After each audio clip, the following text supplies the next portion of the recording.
We watched Peninsula.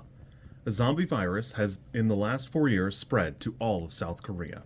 4 Koreans in Hong Kong sail through the blockade to Incheon for a truck with $20 million. It runs about 113 minutes, so it's just shy of being 2 hours long, and unfortunately, that's kind of the problem.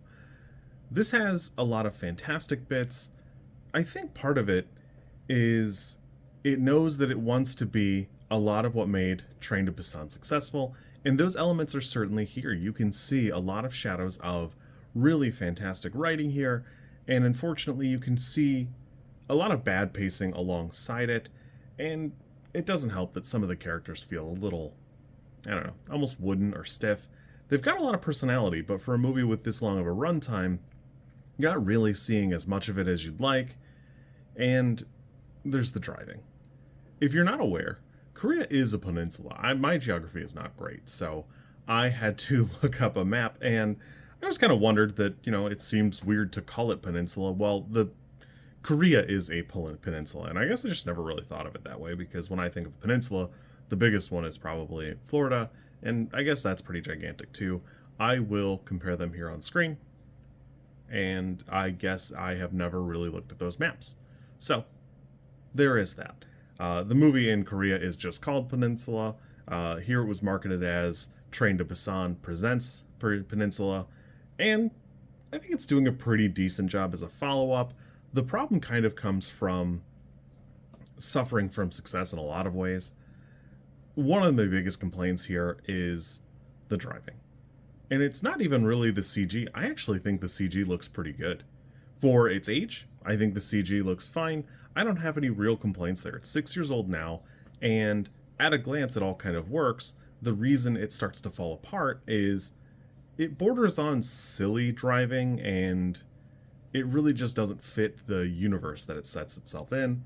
So it starts to get kind of out of hand, and the longer you look at it, the more uncanny it becomes. Unfortunately, it really leans towards that Mad Max or Fury Road style of driving, and that works because George Miller has been in the business for 30 years, and not a lot of people are George Miller. And there's nothing wrong with that, but it's hard to make that work in the fiction and on that budget. At the end of the day, it just is what it is. There are a couple of other things that are kind of kooky, where this tiny family just doesn't quite have enough time to really marinate. And I don't know that I really needed to see a ton of what's going on there, but I'd like to see shadows of her, what she was doing when she was part of Unit 631 and getting them out. You really don't see a ton of that community. It seems like a pretty big facility, but you're really not seeing much of it. Everything here looks pretty rundown and dingy. That it's kind of interesting, but seeing it at only a glance, it's hard to really care about. A lot of the characters kind of come and go, which would be fine, but we spend a little bit of extra time on them, and not really enough of it to make them matter. The zombie bits are pretty good, but it's hard to live up to. Train to Busan has a very unique setup in being in the train. The train itself is what makes that pretty fantastic, and it keeps it tight, keeps it small, so it stays pretty aggressive, where Peninsula seems to spread it out, and while that's fine, it seems to kind of lose itself. Every now and again, it seems like it's just kind of running wild, and unfortunately, it's not running wild enough. So much so that, like, in the climax, one of the antagonists is just there. And for an antagonist, he probably was the least interesting of the two. Really, there were probably, 2.5 antagonists, and one of them just disappears. But the other one disappears in like a plot type thing through the course of, getting on a boat. I had a pretty decent time with this. I actually watched it in theaters, and I must have bought it on Amazon Prime, so I rewatched it, and I still like it. It's still pretty good. I had it as a 7. It's probably a 6, and it's only really a 6 because it's doing such a decent job with some of the bits, but it probably runs 15 to 20 minutes over. It needs to tighten up, and I probably could do with a lot less of the driving. That since they're not going from place to place in the car, making multiple stops, it's just an excessive amount of the driving, and the main character is just very wooden and very basic. He's this weird Korean Leon Kennedy, and while I don't care, I almost wish he were more corny. If I'm going to sit through him just like morosely paddling through what's going on or being this guy, I almost wish he were like making jokes or something, or locking something, just doing something.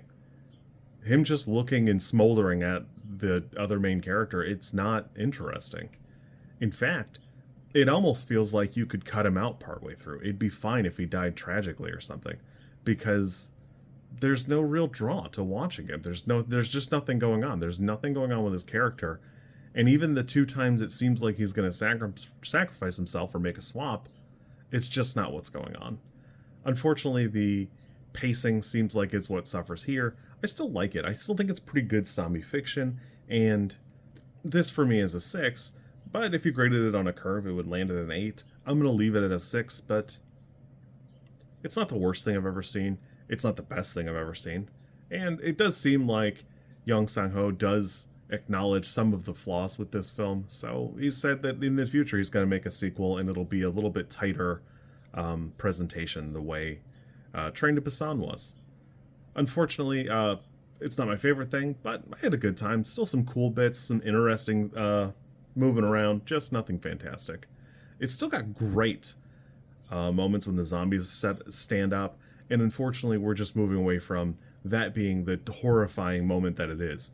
That scene on the boat, I wish that were probably 10 to 15 minutes longer, because that is nuts to watch.